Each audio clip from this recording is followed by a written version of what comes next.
अगर आप मैच हारते हैं, फाइट बैक कर हारते हैं, तो वो शर्मिंदगी महसूस नहीं हो सकती, बल्कि आप बड़े प्राउडली ये बात कह सकते हैं कि फ़ाइट बैक किया है, हमने अपनी भरपूर एफ़र्ट्स की थी मैच जीतने को। बाकी फिर जो टीम बेहतर खेलती है वो ही जीत जाती है। तो ऐसा ही आज के मैच में हुआ। पाकिस्तान को शिकस्त ज़रूर हुई है, लेकिन वो बदतरीन शिकस्त नहीं हुई है जो 10 नवंबर को हमारे पड़ोसी देश भारत को हुई थी। आज पाकिस्तान और इंग्लैंड के दरमियान मेलबर्न में फ़ाइनल खेला गया। इंग्लैंड के कप्तान जॉस बटलर ने टॉस जीता और पाकिस्तान को पहले बैटिंग की दावत दी। पाकिस्तानी टीम की तरफ से बड़ा मायूस कुन कारकर्दगी दिखाई गई है। इन केस ऑफ बैटिंग की बात कर रहा हूँ, कोई खिलाड़ी भी 35 रन से ऊपर नहीं स्कोर बना सका। आनियाँ जानियाँ लगी रही है। सबसे ज़्यादा स्कोर शान मसूद ने बनाया और इसके बाद रिजवान 15 रन बनाकर आउट हुए, बाबर ने 32 रन बनाए, हारिस 8 रन बनाकर आउट हुए, इफ्तिखार 0 पर आउट होते हैं, नवाज 5, शादाब 20 और वसीम ने 4 रन स्कोर किए। यूँ पाकिस्तान ने इंग्लैंड को जीतने के लिए 138 रन्स का टारगेट दे दिया। स्कोर कम था, उम्मीद ये की जा रही थी कि भाई इंग्लैंड बड़े आसानी से ये टारगेट अचीव कर लेगा, चेस कर लेगा और पाकिस्तान को शिकस्त हो जाएगी। वैसे ही शिकस्त होगी जैसे 10 नवंबर को हिंदुस्तान को हुई थी, वो इबरतनाक, वो खौफनाक शिकस्त 10 विकेटों से। लेकिन ऐसा नहीं हुआ। ये पाकिस्तानी बॉलर्स थे, ये भारती, शामी, भुवनेश्वर कुमार जैसे रेलू कट्टे नहीं थे। यहाँ पर हारिस रऊफ था, शाहीन शाह अफरीदी था, नसीम शाह था, शादाब खान था। तो कैसे 10 विकेटों से शिकस्त हो सकती है? कैसे ये 138 रन का कम तरीन स्कोर 15वें 10वें ओवर्स में पूरा हो सकता था? तो बिल्कुल ऐसा नहीं हुआ है। भरपूर पाकिस्तान के पेसर्स ने अटैक किया, इंग्लैंड को परेशान किया, इंग्लैंड को भी प्रेशर में डाल दिया इतने कम स्कोर के बाद कि इंग्लैंड के भी हाथ पांव फूलते गए हैं।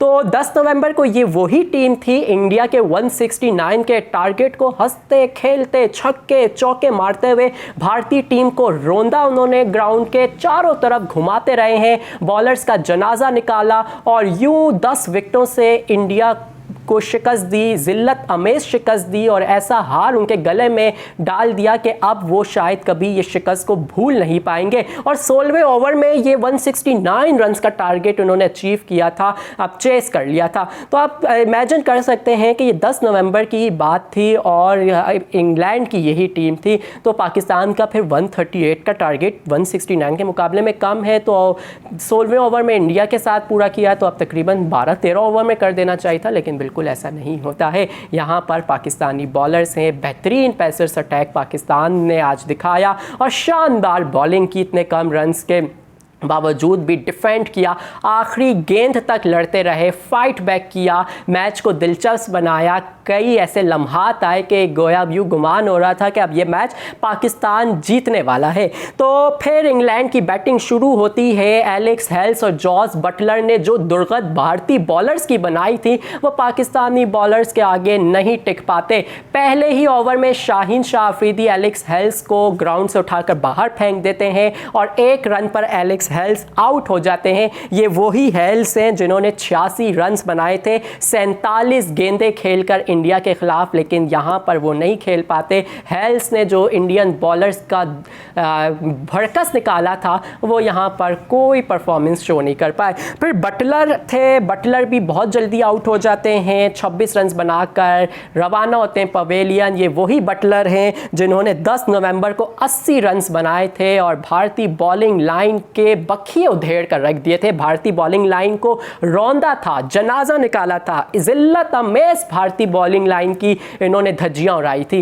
तो ये 2 ओपनर्स तो जल्दी ही रवाना हो गए। इंग्लैंड का बड़ा मायूस कुन आगाज रहा है। फिर ब्रुक भी 20 रन बनाकर आउट हो जाते हैं। इसके अलावा मोइन अली 19 रन बनाकर एंड में आउट हो जाते हैं, लेकिन वो टीम को की जो डूबती कश्ती थी उसकी जो नैया थी उसे पार करवा के चले जाते हैं। सॉल्ट 10 रन बनाकर विकेट गंवाते हैं। इसके अलावा बेन स्टोक्स आते हैं और वो क्रीज पर जमते हैं और एक ज़िम्मेदाराना तरीके से खेलते हैं और 52 रन की वो इनिंग्स खेलते हैं। लेकिन इतना खुलकर कोई इंग्लैंड का खिलाड़ी भी नहीं खेल पाया है। बटलर ने शुरू में ज़रूर 3-4 चौके शॉट्स मारे हैं, लेकिन वैसे शॉट्स नहीं मार सके जैसे इंडिया के ख़िलाफ़ इन्होंने मारे थे। तो ये होती है ग्रेसफुल हार। इसे कहते हैं आप हारे भी तो थोड़ी तमीज़ से हारे, कि आप किसी को मुंह दिखाने के लायक रहें, वो उस तरीके से ना हारे जैसे 10 नवंबर को भारत हारा था और इंग्लैंड के ओपनर्स ने भारतीय पूरी टीम के जो मुंह पर कालक मली थी, वो उस तरीके से पाकिस्तानी टीम अल्हम्दुलिल्लाह नहीं हारी है।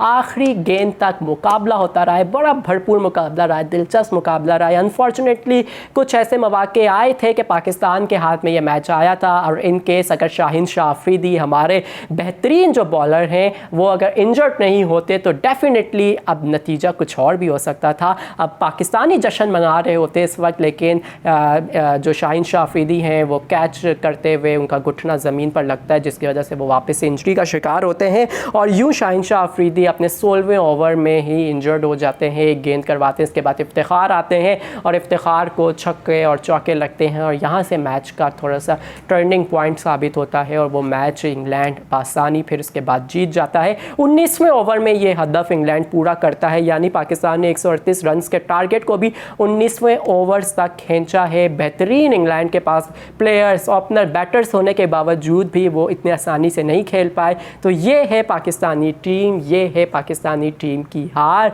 और बड़े अगर मैं कहूँ फाइट बैक करके हारे हैं तो कोई गलत नहीं हुआ, भरपूर मुकाबला किया है और इंशाल्लाह अगली दफ़ा जब आएंगे तो गलतियों से अपनी सबक सीखेंगे। और पाकिस्तानी टीम एक बेहतरीन टीम है, तो इसलिए हम पाकिस्तानी टीम पर ऐसी तनकीद नहीं कर रहे हैं जैसे इंडियंस कर रहे थे अपनी टीम पर कि भाई आपने एटलीस्ट इन्होंने खेला, उन्होंने फाइट बैक किया, आप लोगों की तरह तो नहीं 169 का टारगेट देकर भी 10 विकेटों से शिकस्त हो। तो वो वाला सीन पाकिस्तान में नहीं है। और पाकिस्तानी फैंस की एक अच्छी बात यह है, अपोजिट टीम अगर जो जीतती भी है उससे भी मुबारकबाद देती है और उन्हें भी बताती है कि भाई आप डिज़र्व करते थे, आपने हमसे बेहतर खेला, इसलिए आपकी ये जीत बनती थी। इंडिया की तरह नहीं कि गलीज़ किस्म की गालियाँ दी जाए, जो टीम जीत जाए उनकी माँ बहनों को गालियाँ दी जाए। तो ये भारतीय फैंस का शेवा है और ये उनकी गंदी तरबियत, उनकी औकात है। तो मैं ज़्यादा इंडिया को डिस्कस भी नहीं करना चाहता, क्योंकि वो इतने काबिल भी नहीं है कि इंडियन टीम को डिस्कस किया जाए जो 10 विकेटों से उनको हार मिली है। तो इंशाल्लाह पाकिस्तान फिर आएगा भरपूर तरीके से और फिर बताएगा दुनिया को पाकिस्तान एक टीम, बेहतरीन टीम है। अल्लाह हाफ़िज़।